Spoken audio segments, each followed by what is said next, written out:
Secret probe began by Burns agent into the Phagan mystery.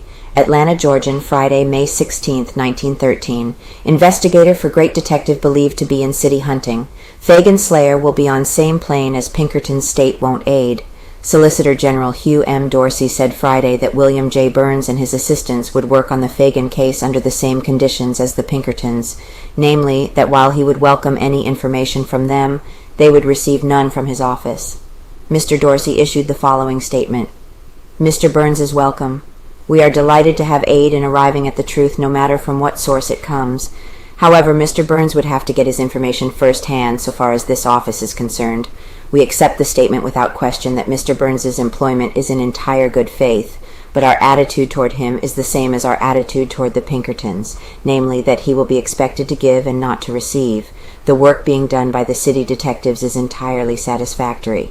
Mr. Dorsey added that there was absolutely no development of any kind in the case today, except that considerable progress was being made in preparing the evidence. It was reported the case would go to the grand jury today.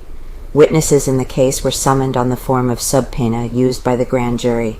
They appeared before Mr. Dorsey, however, and he stated positively the case would not be presented until next week. The Burns investigation into the Phagan murder mystery began Friday.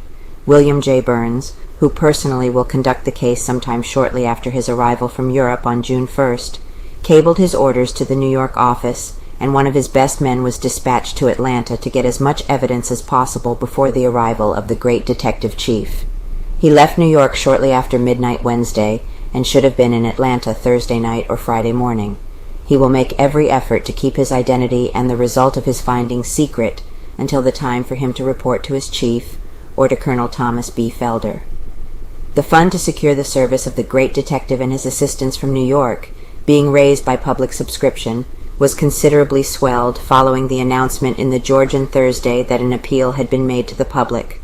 Colonel Felder said Friday morning that a number of substantial subscriptions had been pledged by telephone, and he had directed the donors to send their checks to Charles First Ryan, cashier of the Fourth National Bank.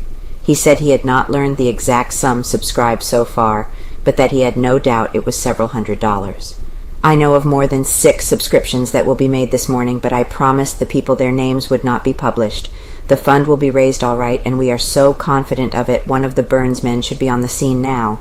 Hugh M. Dorsey, Solicitor General, held a secret conference at his office Thursday night with city detectives and members of his staff. It was understood the conference followed the finding of valuable information or evidence in connection with the Phagan case, but the solicitor would make no announcement. The examination of witnesses by Mr. Dorsey will be continued today. J. Williams, ex-policeman who operates a livery stable near the pencil factory plant on South Forsyth Street, will be examined today.